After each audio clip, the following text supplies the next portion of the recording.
Good morning everyone, welcome back to my channel. তো চলে এসেছি আজকের নতুন ব্লগ নিয়ে। তো বাইরে দেখছেন বৃষ্টি হয়েছে। তো আজকে মহানবমী, সবাইকে জানাই মহানবমীর অনেক অনেক শুভেচ্ছা ও ভালোবাসা। তো সকালবেলায় উঠেই দেখি ওয়েদারটা খারাপ, একটু হালকা বৃষ্টি হয়েছে। তো এরপর তাড়াতাড়ি স্নান টান সেরে চলে এলাম পূজা মণ্ডপে। তো আজকে মহানবমীর পূজা হবে। আর আমাদের এর আগের বছর বিশুদ্ধ মতে পূজা হয়েছিল। তো বিশুদ্ধ মতে পূজা হওয়াতে ৩ বছর এই বিশুদ্ধ মতেই হবে পূজাটা। তাই এই বছরও আমাদের নবমীর দিনে নিরামিষ বলি দেওয়া হবে। যেহেতু এর আগের বছর বিশুদ্ধ মতে পূজা হয়েছিল, তাই ৩ বার এই বিশুদ্ধ মতেই পূজা করতে হবে। এবছর নিয়ে ২ বার হবে। তো ৩ বার আমাদেরকে এই নিরামিষ বলিটা দিতেই হবে। আর এই বিশুদ্ধ সিদ্ধান্ত মতে পূজা আর ১ বছর করতে হবে। এই বলিটা দিয়ে থাকে মিস্টার রয়। এর আগের বছরও মিস্টার রয়ই দিয়েছে, পরপর ৩ বছর ওকেই দিতে হবে এই বলিটা। বলি হিসেবে দেওয়া হয় আখ, মিষ্টি কুমড়া আর চাল কুমড়া। পরপর ২ দিন ভীষণ গরম ছিল, আর আজ নবমীর দিন থেকে বৃষ্টি শুরু হয়ে গেছে।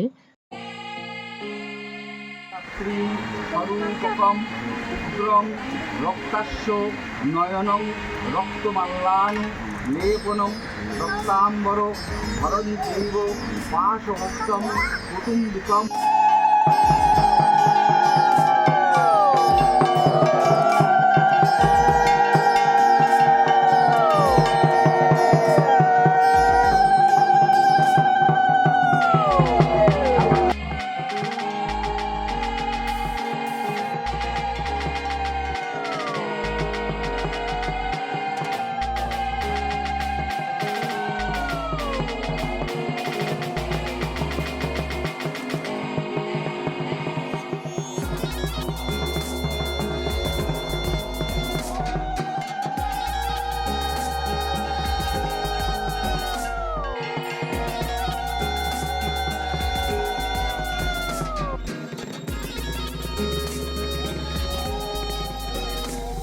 তো নবমীর পূজা কমপ্লিট হয়ে গেল, এখন চলে যাব বাড়িতে। এরপরে আবার রাতে চলে আসবো পূজা মণ্ডপে। নবমীর রাতে এখন মেয়েকে রেডি করিয়ে দিলাম, এখন যাব পূজা মণ্ডপে। বিভিন্ন রকমের প্রোগ্রামের মধ্যে আজকে রেখেছি আরতি প্রতিযোগিতা। এছাড়াও মহিলাদের জন্য কিছু প্রতিযোগিতামূলক অনুষ্ঠানেরও আয়োজন করেছি। তো নবমীর রাতে আমি পরে নিলাম এই শাড়িটা। কেমন লাগছে অবশ্যই কমেন্ট করে জানাবেন। তো পূজা মণ্ডপে যাওয়ার সাথে সাথে মিষ্টি ভাইয়ের সঙ্গে একটা ফটোশ্যুট করে নিলাম।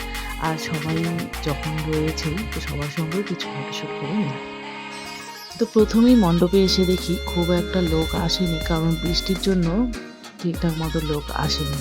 আর ওয়েদারটা খুবই খারাপও করেছে, দেখা যাক কতজন আসে। আসলেই আমি এদিকে প্রোগ্রামগুলো শুরু করে দেব। তো লোক আস্তে আস্তেই এদিকে বাচ্চাদের বললাম একটু ডান্স করতে, তো ওরা ডান্স এরপরে শুরু করে দিলাম আরতি প্রতিযোগিতা।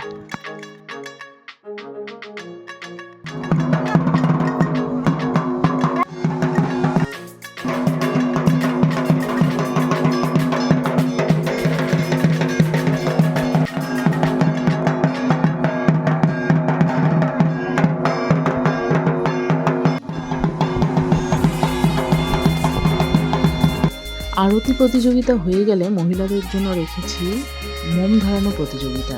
একটা সলাই কাঠি দিয়ে কে কতগুলো মোম ধরাতে পারে।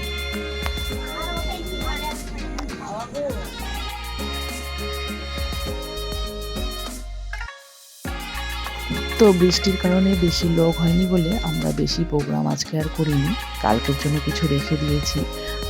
যদিও কালকে দশমী, দশমীতে তো মায়ের ভাসান হয়, কিন্তু আমরা এবছর আর মায়ের বিসর্জন দশমীর দিন দিব না। তো সে কারণেই দশমীর দিন আমরা বিভিন্ন রকমের প্রোগ্রাম করব। এরপর শুরু করে দিলাম আমরা ডান্স। শেষে এই মজাটা না করলে কি আর হয়? ডান্স করে এরপর চলে যাব যে যার বাড়িতে।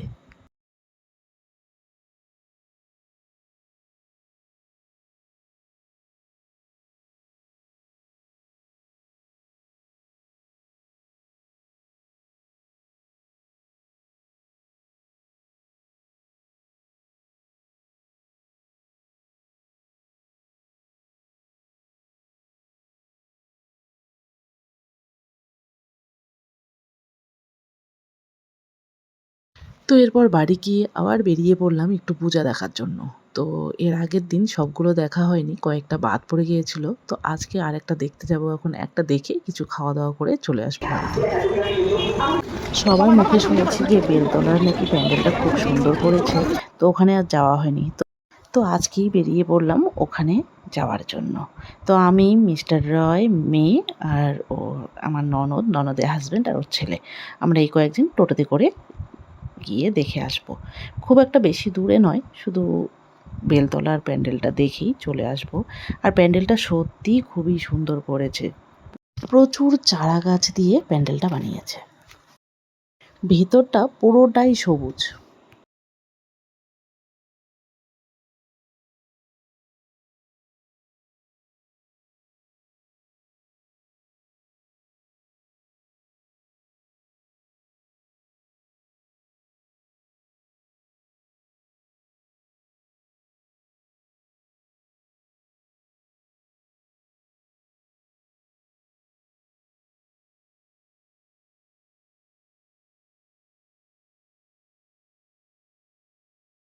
তো পূজা প্যান্ডেল থেকে বের হয়ে এখন চলে যাব খাওয়ার দোকানে, খাওয়া দাওয়া করে তারপর চলে যাব বাড়িতে।